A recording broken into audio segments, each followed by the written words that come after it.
Hello, artists and animators, and welcome to the Animation Trend event. Jordan Beatty is an Irish 2D builds and rigging artist currently working for Cartoon Saloon with previous experience at Boulder Media, Treehouse Republic, and Toma Vision. In his spare time, he builds free rigs for students and professionals to practice animation with. So, Jordan, welcome to the stream. Thank you very much.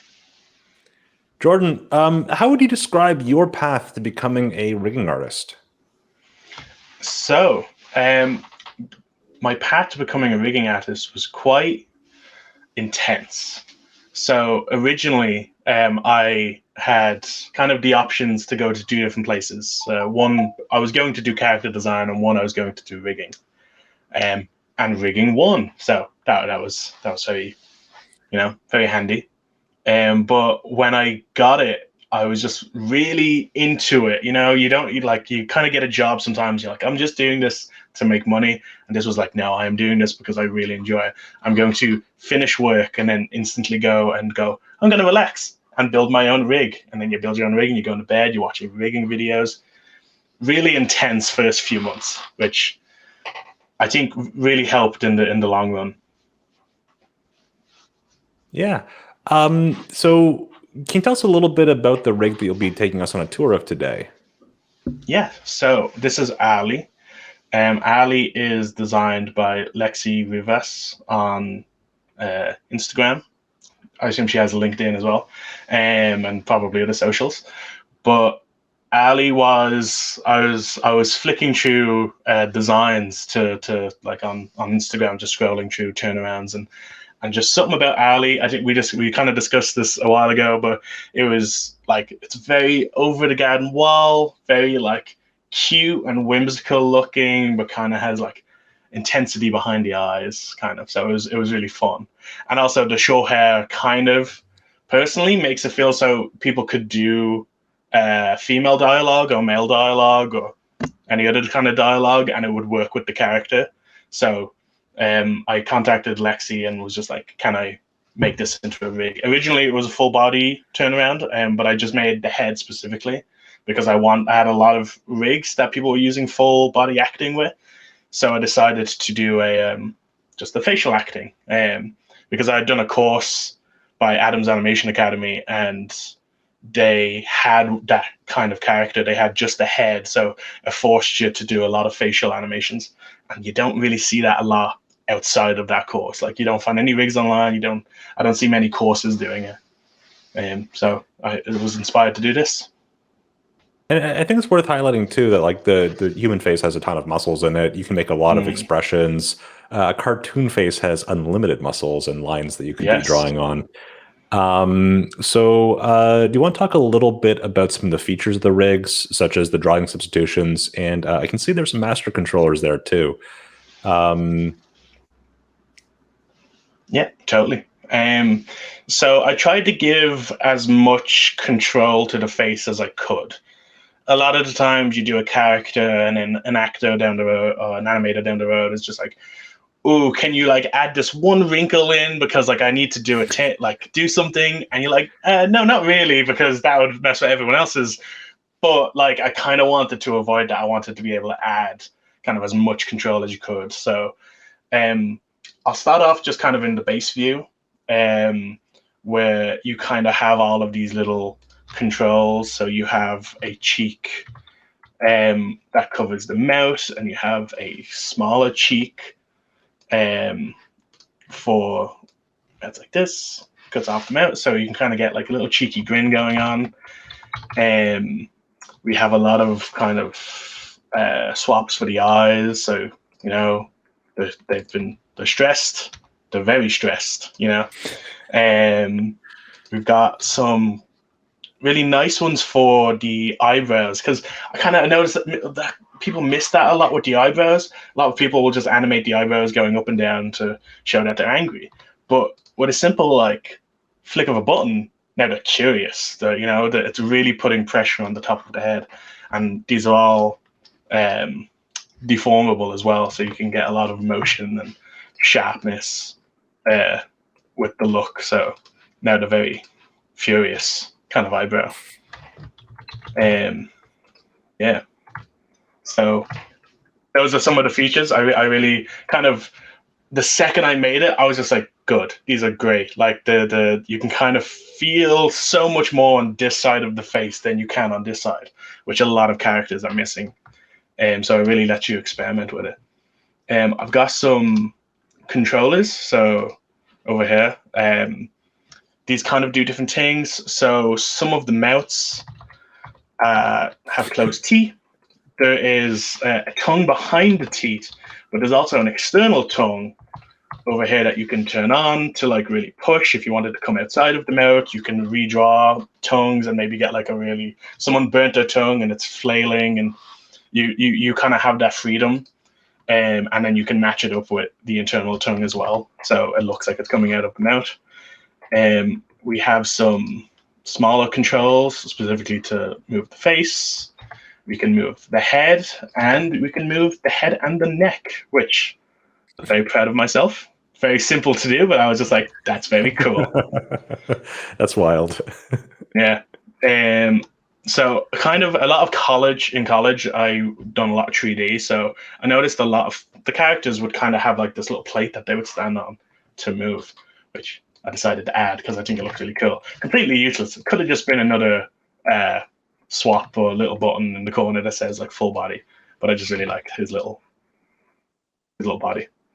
He's got his cowl on, so it's like a nice little shoulder piece. I think it might be like a scarf, or it's like a collar on the full outfit, but I really like it just as like a little piece that like you can kind of add a lot more depth by like covering the face in shots and like changing the angles. You can kind of change a lot of the. See, now it's kind of like his shoulder's a bit lifted, so it kind of looks like he's wrinkled up. Yeah. That's cool. Yeah.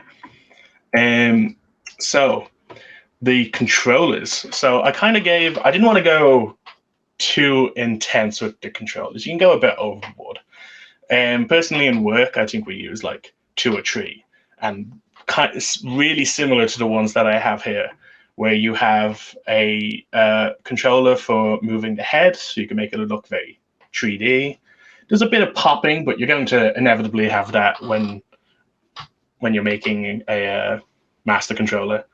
Right. I think it's important to also mention too that like this is posing, it is not animation. So like what you're seeing is not the final result. Exactly. You should never pose something here, and then try and animate it on the controller. That will have a lot of weird issues.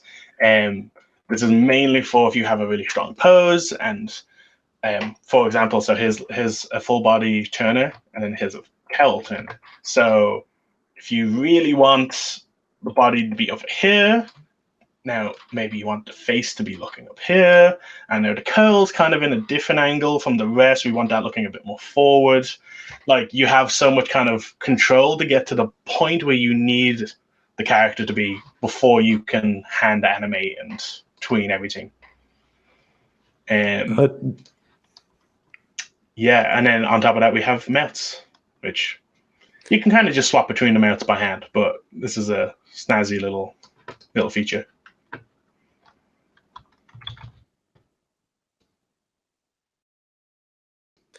So I wanted to ask, how many views does this rig have?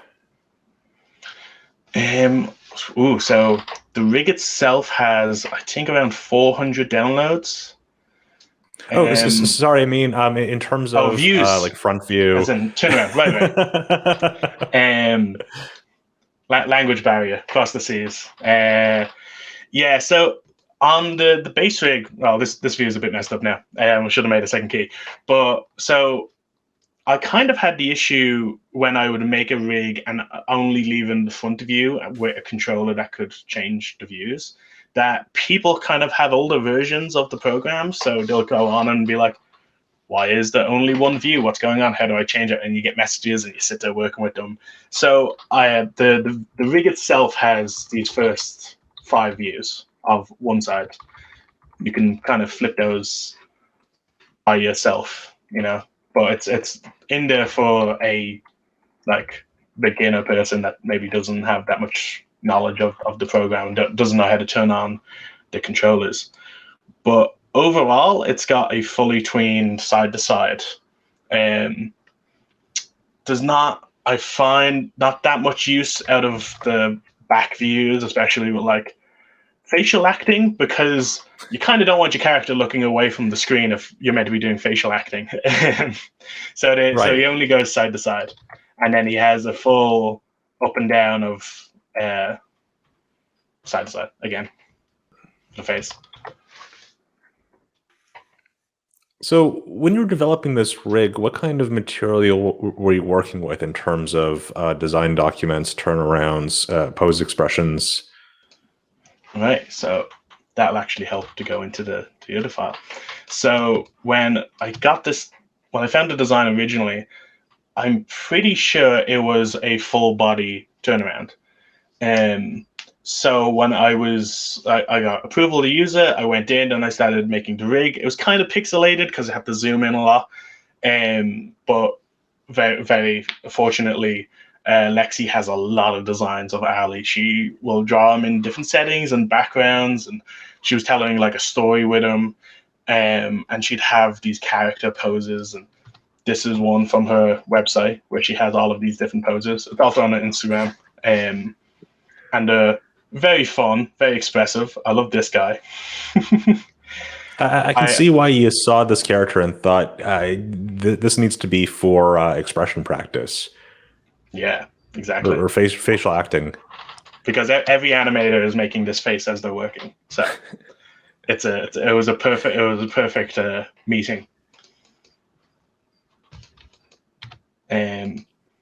But yeah, I used so the original turnaround and then like those expression sheets to kind of make sure the lines were the right size, and the lines were like originally black and it's kind of a more dark brown now. Um, and I actually used that to make a couple of the poses, because that's what you should do with a rig. If you make a rig, make sure it can do what you want it to do. If you make something and then an animator has a scene, and you can't just be like, no, it doesn't actually do that. Unless it's something like Cuphead, where it's like the characters could be doing anything they wanted. So you kind of have to be a bit loosey goosey. You could turn stuff off and redraw stuff. So I tried to make this as close as I could get to hitting different expressions. You want to show off some of the expressions that you're able to get from the rig? Yes. So here we've got a little. Someone pointed out that he looks kind of awkward. I think he looks a bit cheeky, like he just got away with something. So he's got a little cheeky face. He's very proud in this one. This was my favorite post. He's a bit kind of disgusted. He's like, "What? Why would you do that? Why would you say that? What's going on?" He's terrified. He works in animation. This is also one of the best ones. I sent a photo into work today, being like, "Which There are expression how are many you?" characters in this scene? Yeah, exactly. But I sent a photo in being like, "Which expression are you?" And pretty much everyone said this expression. And then that's after work when everyone goes home. What I like about these um, poses too is that you also move around the sort of the collar. yeah, the cowl, yes. The cowl is very simple but extremely kind of handy to use. Like it's got just a top piece, a bottom piece, and then this little cutter that lets you move it around. And then this is the inside is separated by a nice little cutter, and it really adds a lot of emotion. And like kind of angular, like because there's no body, but it adds a lot of like Hmm. movement to something that's not there. It's like faking an It does illusion. give like a suggestion of like posture Exactly. and shoulders. Because like this looks like he's curled over, panicked, you know. But if you were to turn that off, it just looks like he's leaning over a balcony screaming. Um, so yeah, very handy feature having the cowl. Originally, I was going to use the cowl because you kind of didn't want any part of the body, but it really adds a lot of depth to the character, especially like when it passes over his face and stuff like that. Yes. So one thing I've noticed about your rig since last time we spoke, is I see your rigs in the wild all the time, especially the Smiles rig and the Scott Pilgrim rig. Yeah. What is it like when you encounter scenes with these characters? It is amazing. Like it is not only for me, but also it's just a real annoyance to my friends that like I can't even go onto Reddit for 10 seconds without seeing one of your rigs, and I get an angry message, and then I'm just sitting there laughing because that's amazing. Like it's so good. I think in work someone typed in like Toon Boom, and like Smiles was the first result that like popped up in the images. I was like, they've never looked at before. Like most of the people in work don't know that I make all these rigs. So I was just like, oh, that's amazing. That's like one of the first things to pop up. But I guess so many, like in a week, I'd probably get a dozen. And like half of them tag me, half of them don't. I think a lot of them have me connected on LinkedIn, but don't realize I'm connected on LinkedIn because they'll just post and be like, I don't know who the rigger is. And I'll just reshare it and not say anything. But it's very handy. Like I had to give a talk a few weeks ago, and I was downloading a bunch of them to kind of show people. And after about half an hour, my computer started getting slow, just from the amount of downloads that I had. So yeah, it's pretty cool. Yeah, I think it's really cool to see these rigs in the wild. I feel like I mostly see rigs from you and from like Cubum Lee, Mm, and people do really fun things with them. Um, I think it's interesting because, like, with a lot of samples that you see people posting, a lot of them do tend to focus on acting with the whole body, of having mm, characters sort of flip around. And I think that there's an opportunity, like you mentioned, to really focus on acting with the face, acting with the character's head. yeah. Now it's yeah. There's so many like I think Smiles has a real strong face, and like you could get a lot of acting out of it. But about 99% of the stuff you see are like kickflips and barrel rolls and doing all these cool things, which is really fun to see. But people just really underutilize the characters. And actually, someone I'm working with who's in animation, we were out having drinks a while ago, and I was just having a conversation. It was like we just met, and I was talking, and I was just like, oh yeah, I do rigs, and I have one called like Smiles and stuff like that. And he's just like, oh, I feel like I've seen those, and he goes, yeah, I have a rig as well.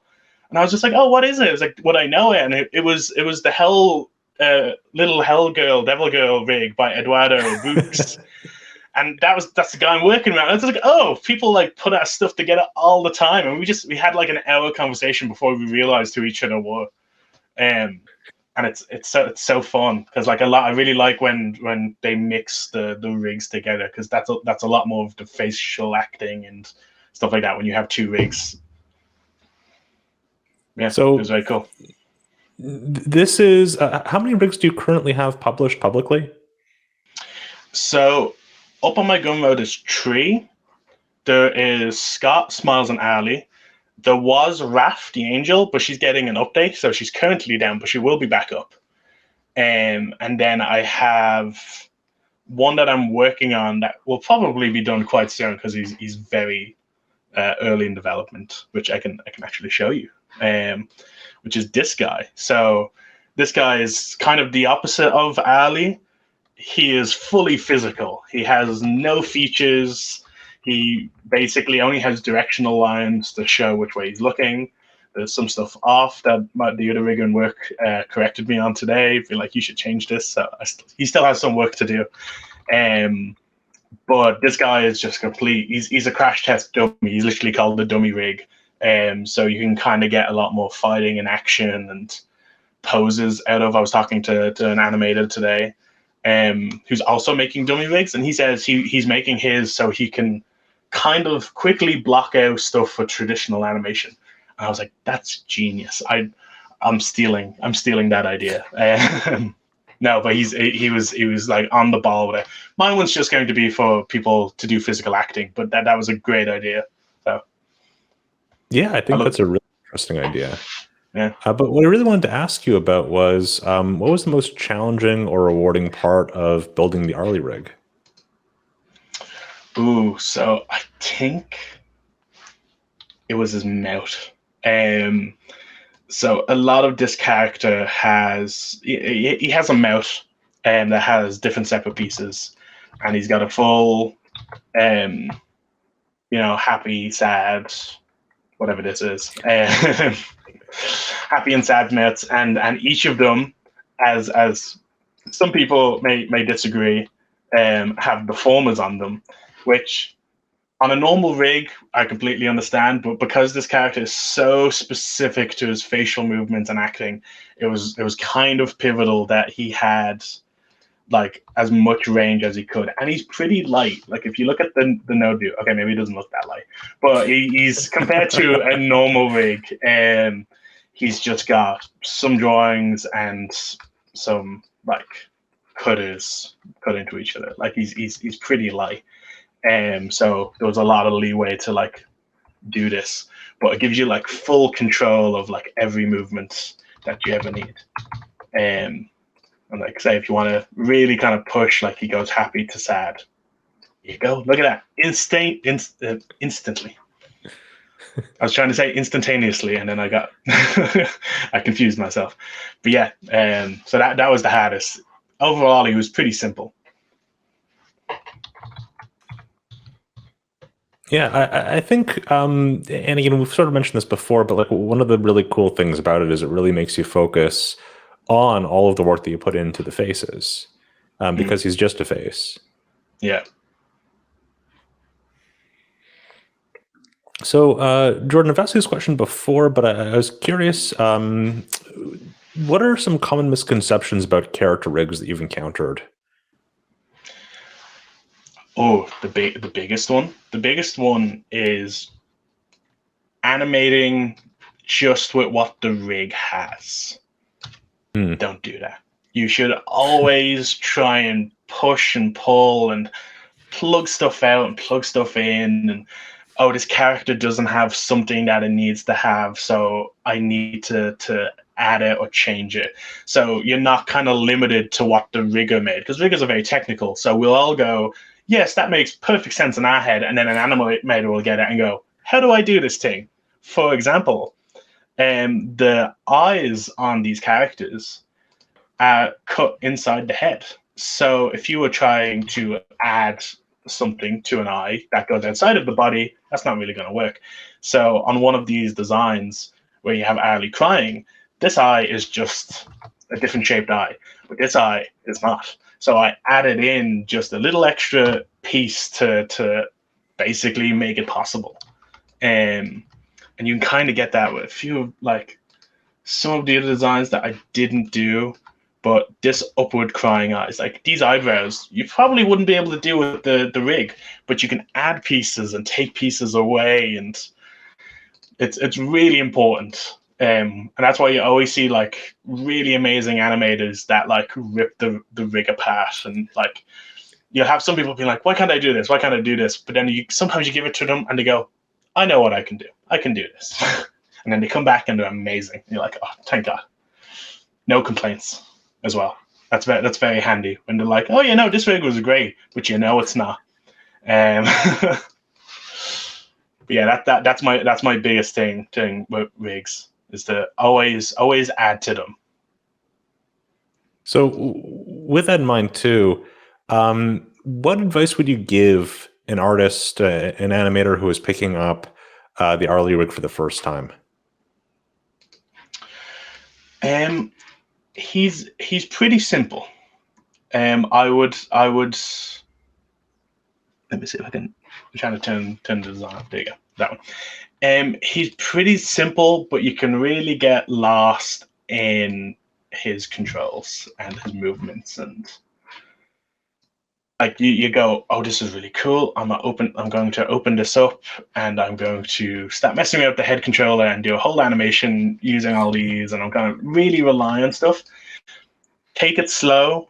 Do exactly what I'd say I done with this, where I just took, because Lexi is the designer, so she knows exactly what this character should look like in different poses. So I was really kind of happy that she had so many of these designs that I could just replicate. But like draw something, get the character, draw a pose and see, can you hit that pose? I can't, maybe I need to pull this back, maybe this is off model. Like really kind of take it slow and still draw. A lot of the time I see like in animation, you kind of lose the creativeness of being able to draw and stuff becomes stiff. But like just have the rig there as reference, and then once you have the reference drawn, go in with the rig. Take it easy and have fun while you do it. Yeah. And do you recommend the approach where animators rough out the poses first, or do you prefer the ones where there's some artists who prefer to think with the rig? No, I prefer roughing it out.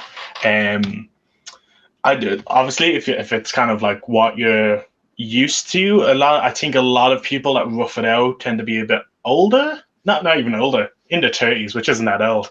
Coming from a We're old young now. 20 I'm sorry. 24-year-old, yeah.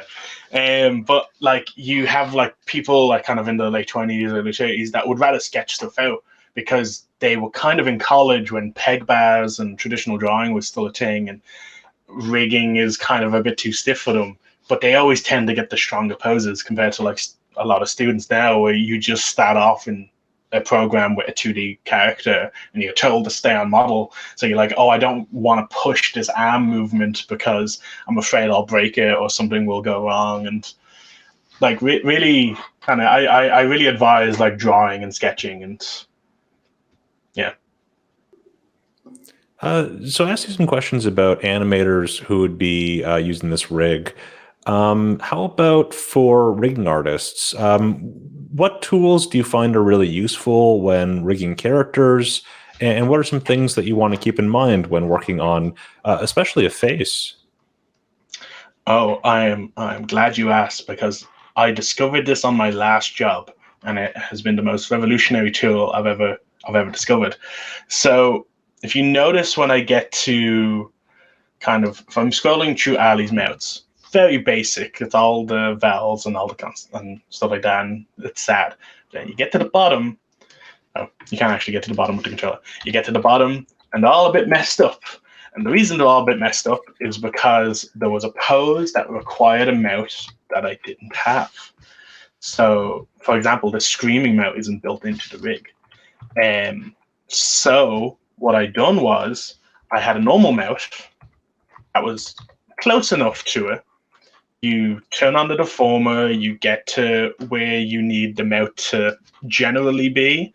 You move the teeth down, you move the teeth up, the tongue goes in the back, and you use this tool.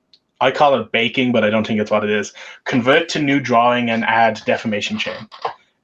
So if you use this when you have a drawing with a deformation chain already on it, if you kind of need a transformation switch applied. I've kind of gotten confused before where I'll have one deformer and I'll use it and then it'll vanish and I go, why is it vanishing? I don't know what it's doing. But you need a transformation switch, unless that's changed. But if you bake it using this tool, you now have a new drawing called cooked. Some stuff will get messed up, but realistically, if you're doing this, the teeth and the tongue you're going to be changing anyway. So you can delete these drawings and redraw stuff. So that's exactly how I got the previous mounts. That one's a bit messed up. But like mounts like this, where you have the base drawing and you bake it, and it makes a brand new mount with the exact same deformer chain on it. And in animation, those two deformers can kind of tween into each other and stuff like that. It's amazing. You don't have to draw everything all from scratch all over again. You just get a mount close enough, you bake it, and then you have a new drawing. That's really cool. And Jordan, I just want to highlight, like, where can people get the Arley Rig? And they can get it from Gumroad. I do plan on making a website. But for now, Gumroad, which a lot of people don't like Gumroad, but it is what it is. So you can get them for free if you go onto my page or you type in Arley. There's probably going to be a link somewhere. If you go on, it'll ask for a price. You just type 0 and then you'll get the rig for free. Yeah. Yeah. Jordan, do you have any advice for artists and especially students who are interested in working as rigging artists? That now, there's always kind of a thing of, oh, like I had this really big issue originally when I was trying to get a job after college. I think it took me like 8 months to get my first job because I didn't know what I was going to do, and then I was seeing job applications for like, oh, do you want to be a background artist? I go, oh, maybe I do want to be a background artist. And then you spend 2 weeks doing backgrounds, and then another job would come up and go, do you want to do effects? So then you go, oh, maybe I do want to do effects. And then you just have this big kind of collection of random things that you don't know what you're going to do, and not enough stuff for a portfolio, and you really haven't focused on something. If you want to get into rigging, get into rigging. Contact places. When I got my first job, I had spent a few months rigging, and they were just like, "Oh, you didn't have to do that. You could have just like applied, and we would have trained you." And I was like, "Thanks. That would have been very useful to know a few months ago." But yeah.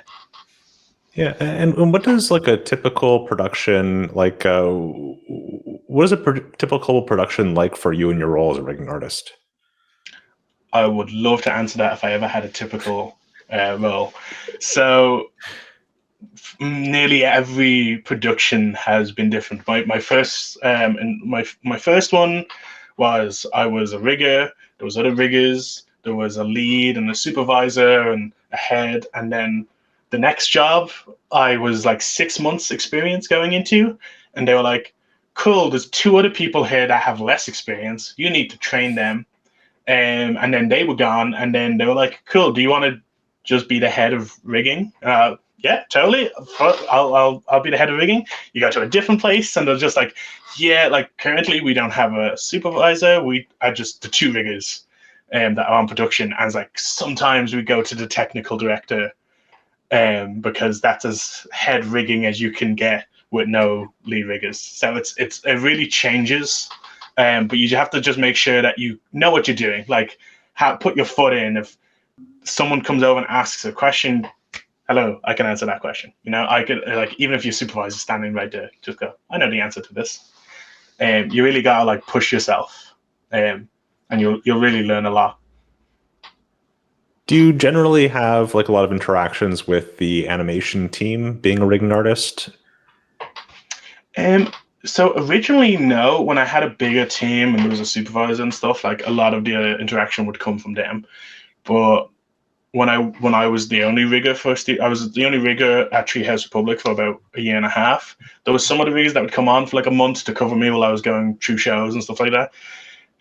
But like that entire time was just constant interaction with the animation lead and the supervisor, and even like the juniors were messaging, asking questions, and I was just like, I feel like you shouldn't be messaging me, but I'll still answer the questions for you. Um, a lot of in my current job, it's a lot bigger. There's so many people, and like animation is on the same floor, so you'll just sometimes get the animators come over the lead and be like, "Hello, can you do this thing?" And you go, "No, sorry." And they go, "Okay," and then they go away. And then in about a month, you get a note saying, "Can you do what they told you to do?"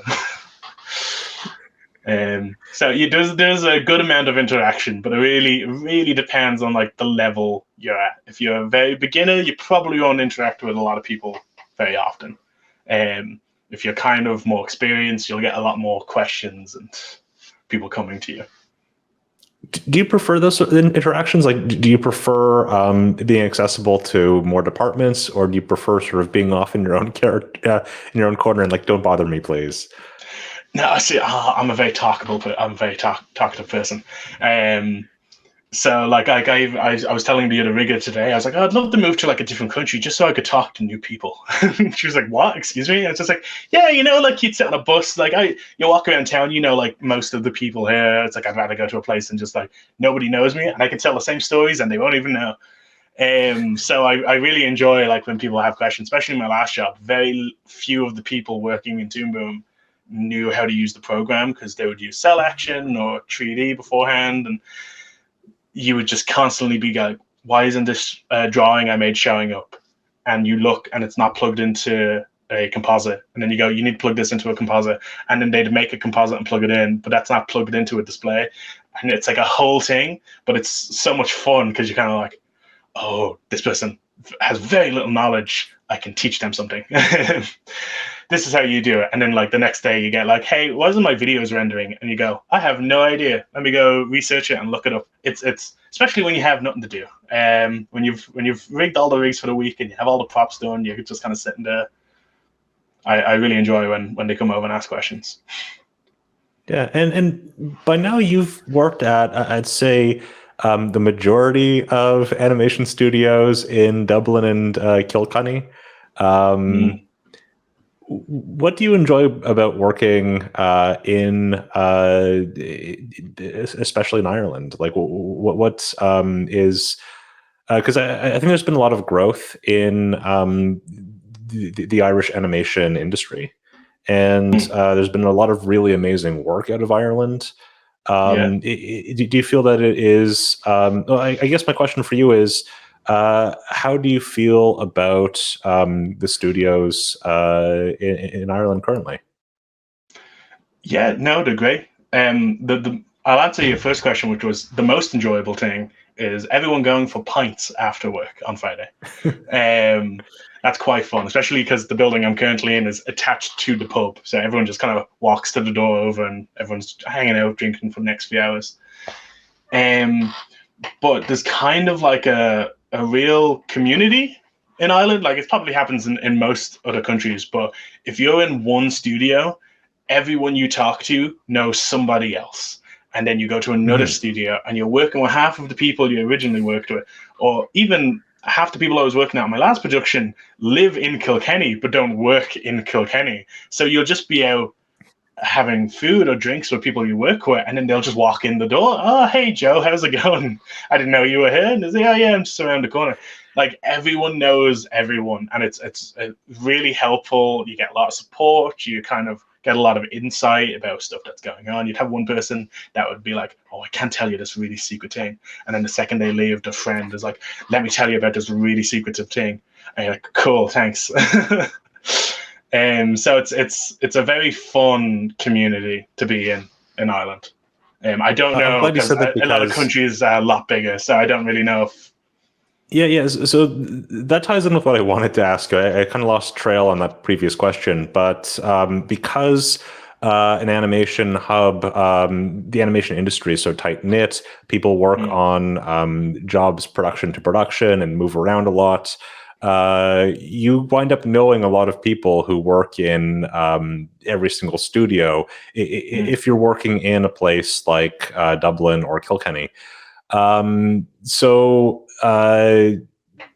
I guess my question for you then is, do you feel that it's really important to cultivate those relationships with other people in studios to make sure that you're on good terms with the artists that you'll be working with on the next production? totally. There is, it happens in every place where you meet someone that is just so sour that you're like, I don't really want to work with you probably in the future. They probably don't want to work with you. But then you meet people that are just like, you are so fun to talk to, or you're so reliable. That's the second you go into another place and like a job opens up, or you get asked to kind of do a project, and maybe you've been asked to do the rigs, and this person that's in backgrounds that wants to do something. You just go, hey, message this person, and like you'll probably get somewhere. But like it's really handy, like especially social media as well. Like outside of people physically meeting, most of the people that on like social media, like LinkedIn, like someone that I hired to replace me on my last show while I was moving out to Kilkenny, like it's just someone that always commented on my stuff on LinkedIn and shared the rigging. And Ixa, her name's Ixa Masoni, I think her name is. But like we were looking for a replacement, and I just was just like, I know somebody, and you contact them. You go, hello, would you like a job? They go, yes, I would. Thank you very much. Um, That's so and it's cool. it's yeah, it's all great. Jordan, what do you enjoy most about your craft, about rigging characters for 2D animation? Ooh, there's a sadistic answer, which is I like when animators are in pain and can't do something. Um, and then they have to worry about it. Oh, I can't do this thing, and then they come over and they complain, and you sit there. I'm so sorry, but then when they walk away, you're like, yes, exactly. This is what I wanted. Got one. But no, it's I don't know. There's kind of different levels to every production. Like you especially like stuff like comp, where you look at comp and you go, even good comp can fix really bad animation, but a really bad rig kind of can't be animated by 90% of the people. Yeah, you have some outliers like a Kason who animated on Smile. It's the Smiles rig using Gumball dialogue. Amazing animation. He ripped that thing apart and like hand drew so much stuff. And now he's working in Cartoon Saloon in the other studio. And like the other day, I was at an event, and I just kind of like turned around, and he's from Sri Lanka, so he was miles away. And then I just turned around, and he was just standing there, and I was like, "Kason," and he's like, "Oh, Jordan, how's it going?" Like it's there's just kind of like a real foundation to the production, that like if you have good rigs for the rest of the production, you're very set. Same with comp. If you have really amazing comp, kind of doesn't matter if most of the production is terrible. The comp can cover it. There's very pivotal kind of points in a pipeline that are like very reliant. Um, and I think rigging is one of those. Rigging is like a big fundamental of like, yes, this thing I created is now alive and it's amazing, and I didn't have to make it alive myself. I didn't have to bother animating it. Somebody else did. And it's really cool watching, because you feel proud. You feel like you animated it yourself, even though you totally didn't. Yeah. So speaking of seeing like your rig in the wild, what are your favorite examples of artists using your rigs? Ooh, well, first of all, Kasson. Kasson was, I think, the first person. So this was before my interview originally, about a year and a half ago. I had made just a turnaround of the character. It was barely functioning. And Kasson was like, "Can I use this?" And I was just like, it's not very good, but you can totally use it. Smiles. I don't know if I said Smiles, but this is the Smiles rig. And This is a character that was made by Nick Paris. He's a storyboard yes, artist and kind of does everything in animation. yeah. But he Kasson went off and he done an animation with it, and it was so funny and it's amazing. And like I'd done a talk at college a few weeks ago, and no jokes, nothing landed. None of them picked up any of the humor. And then just showing them Kasson's animation, they're all like cackling at how funny and how well animated it was. Um, and like that originally got kind of notice, and then the rig got notice. I asked Nick, could I make a full proper rig, and then I got an interview. And well, you know what that leads. But like it was so good. And there's a few others, but I cannot remember like so many of them. But like there's one of a guy Smiles ordering like a martini at a bar, and he's like, it's one of those things, and it's like really well animated. But yeah, there's so many. Kasuna is just the main example, primarily because I met him. And I actually found out that he might have gotten the Cartoon Saloon job because of that scene as well. He said he applied, didn't get it, done that scene, applied again, and then got it. So that's pretty cool, if that's what happened. Yeah. So do your coworkers know that you are putting these rigs out into the universe? No, none of them know I'm famous. It's a real like deep seated, like none of you know. No. A few people, I like a lot of the time when you meet someone in person, you kind of like don't know who they are. Like I met someone and was like, your name sounds really familiar. And they're like, you look at them on like you go find them on Instagram or something. And I was like, oh, I've been following you for like 5 years. Like like when you're physically talking to someone, names just don't ring a bell. So like every now and again, I'll get someone being like, "Oh, you done that thing?" Or like some of my housemates, I'd be, like when they would move in, we'd be talking, and I'd be like, "Oh yeah, I done this thing," and they go, "Oh yeah, I've seen that all over the place. That's really cool." But then you go into work and nobody knows who you are. It's like a nice little abode of like everyone here is so, especially in saloon, everyone here is so amazing at what they do that you kind of feel insecure for the first while, but then you instantly go, wait, if everyone else is amazing, then that means I'm probably pretty good at what I do. And then like everyone just collectively feels good. Jordan, we have a little bit of time left. Was there anything else that you wanted to share or show off from your rig? I think I covered most of the things. I do have this little section of animation that I posted. That's 2 of these poses. I think it's these 2 poses. Let's hope it's pasted properly. Yeah.